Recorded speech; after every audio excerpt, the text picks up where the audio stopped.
आज हम लोग महान संगीतकार तानसेन के बारे में अध्ययन करेंगे।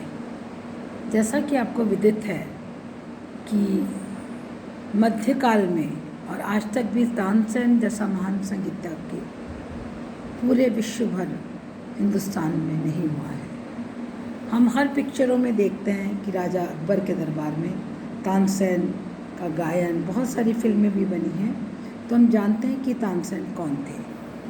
तानसेन का बचपन का नाम था तन्ना मिश्र।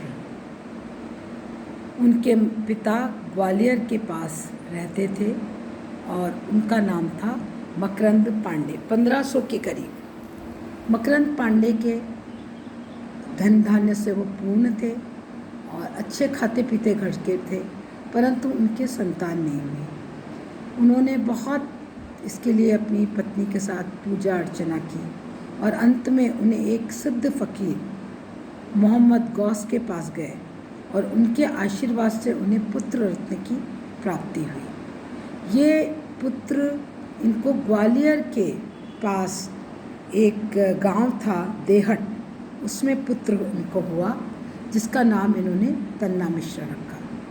तन्ना मिश्र बचपन से ही बड़ा नटखट था और उसमें एक अद्भुत प्रतिभा थी कि वो किसी भी पशु पक्षी या जानवर की आवाज़ की हूबहू नकल कर लिया करते थे और उनके जो बागों के अंदर वो अपने दोस्तों के साथ रखवाली करते थे और शेर की आवाज़ निकालते थे, तरह तरह की आवाज़ें निकाल के रखवाली करते थे।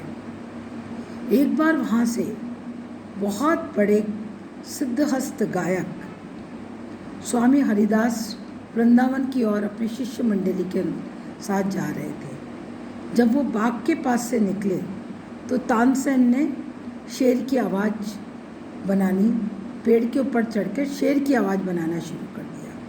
शेर की आवाज़ से सब लोग बहुत भयभीत हो गए और इतना डर गए, पर स्वामी हरिदास को लगा कि इस जंगल में जंगल नहीं है और इस बाग के अंदर शेर कहाँ से आया, और उन्हें विश्वास नहीं हुआ। उन्होंने शेर की खोज की तो उन्हें बालक मिल गया जो शेर की आवाज़ बना रहा था। स्वामी जी इस हूबहू नकल से चकित हो गए और इतने प्रसन्न हुए और उन्होंने उससे कहा कि तुम और पशुओं की और किसी की आवाज़ बना सकते हो। तानसेन ने उनको बहुत सारे पशु पक्षियों सभी की आवाज़ बनाई। इससे स्वामी जी इतने प्रसन्न हुए कि इनके पिता के पास गए और कहा मुझे इसको अपना शिष्य बनाना है, और उसे अपने साथ वृंदावन ले गए।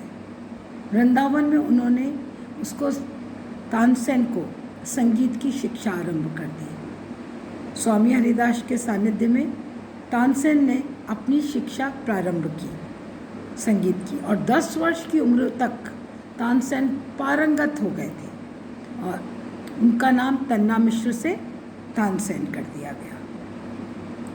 तानसेन गायन में बहुत कुशल थे और कुछ ही दिनों में तानसेन वापस ग्वालियर आए और उनके पिता की मृत्यु हो गई। पिता ने मृत्यु के पहले उन्हें कहा कि तुम मोहम्मद गौस के पास जाओ, इसी फ़कीर के आशीर्वाद से मैंने तुम्हें पाया है, तो उनकी कोई भी बात को कभी भी मत टालना। तानसेन मोहम्मद गौस के पास गए पिता की मृत्यु के बाद। मोहम्मद गौस ने के पास बहुत सारी संपत्ति थी। उन्होंने तानसेन को कहा तुम यहीं रहो, और तब तानसेन का मृगनयनी से मुलाकात हुई। रानी मृगनयनी बहुत संगीत विदूषिका थी, संगीत में उनकी गहरी रुचि थी और समझ थी। उन्होंने तानसेन से संगीत शिक्षा भी प्राप्त की और अपनी एक जो गाना सीखती थी, एक उनकी सहायिका जिसका नाम हुसैनी था, उससे तानसेन की शादी करवा दी और तानसेन ने विवाह कर लिया। विवाह के पश्चात तानसेन पुनः गुरुजी के आश्रम वृंदावन में शिक्षा प्राप्त करने लग गए। इसी समय मोहम्मद गौस का अंतिम समय निकट आ गया। फलस्वरूप गुरुजी ने आदेश पर तानसेन तुरंत ग्वालियर उन्हें वापस आना पड़ा। फ़कीर साहब की मृत्यु हो गई।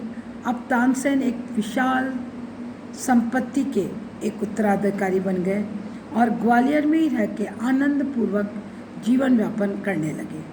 तानसेन के 4 पुत्र और 1 पुत्री हुई।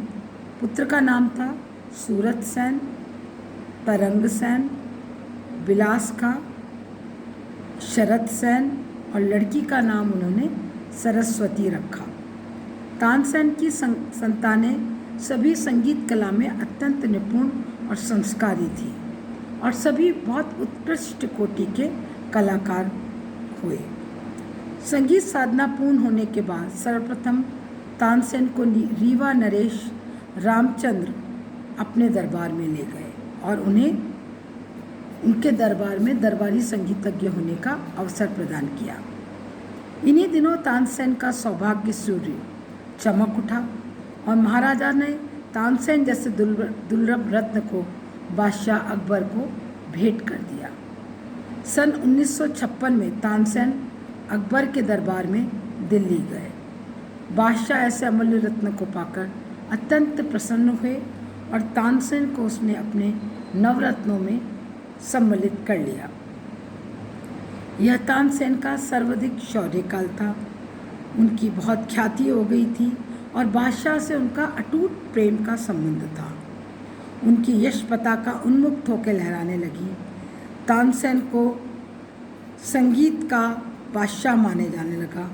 कला पारखी अकबर तानसेन की संगीत माधुरी में डूब गए।